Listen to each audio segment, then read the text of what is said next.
لسن کیا تھا کہ آپ نے اپنی کتاب میں لکھا ہے کہ متکبر کی ایک علامت یہ بھی ہے کہ اس کے چہرے پر کراہت کے آثار، یعنی بس بہت ہی سنجیدگی اور سب کو جیسے ناپسند کر رہا ہو، اس قسم کے اس کے اثرات چہرے پر رہتے ہیں۔ تو کہتی ہیں بعض لوگ ایسے ہوتے ہیں وہ سنجیدہ مزاج ہی ہوتے ہیں، ان کے چہرہ ایسے ہی محسوس ہوتا ہے اور دل میں کوئی تکبر نہیں ہوتا، تو کیا حکم شرع ہوگا؟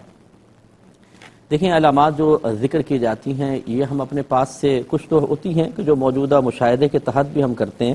لیکن اکثر جو ہیں وہ مطلب اکابرین نے لکھی ہیں، اور یہ مطلب اکثری علامات ہوتی ہیں، کلی نہیں ہوتی۔ کہنے کا مطلب یہ ہے کہ ہمیشہ ایسا ہو ضروری نہیں ہے، لیکن کبھی کبھی ایسا بھی ہوتا ہے۔ تو جو متکبر شخص ہوتا ہے وہ چونکہ سب کو نگاہ حقارت سے دیکھ رہا ہوتا ہے، اس وجہ سے اس کے ذہن میں جو خیالات چل رہے ہوتے ہیں، جیسے اس کو بھی حقیر سمجھا، اس کو حقیر سمجھا، اس کو حقیر سمجھا، تو اس کے چہرے پر عجیب سے اثرات نمایاں ہو جاتے ہیں۔ تو یہ ایک علامت کے طور پہ لکھا ہے۔ لیکن اگر کوئی شخص ایسا ہے کہ اس کے دل میں تکبر نہیں ہے اور ویسے وہ سنجیدہ مزاج ہے اور اس طرح کے آثار اس کے چہرے پر آئے، تو یقیناً وہ قابل گرفت نہیں ہے۔ اس لیے ہم ہمیشہ یہ کہتے ہیں کہ آپ اپنا احتساب کریں، کسی دوسرے کے بارے میں کوشش نہ کریں کہ آپ اس کو ٹٹولیں، کیونکہ اس میں گمان کی غلطی ہو سکتی ہے اور بدگمانی پیدا ہوگی۔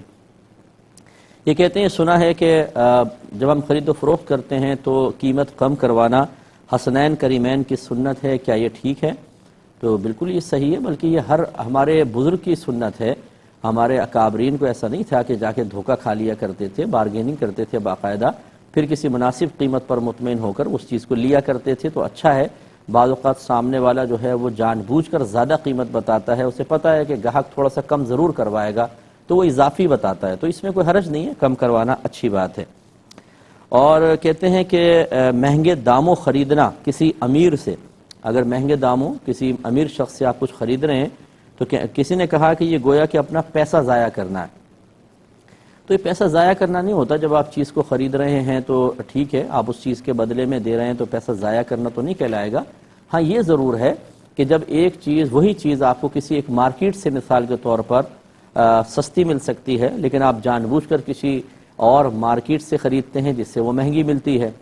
وہ بس ہوتا یہ ہے کہ ہم سنانا چاہتے ہیں ہم نے فلاں مارکیٹ سے لیا، فلاں مارکیٹ سے لیا۔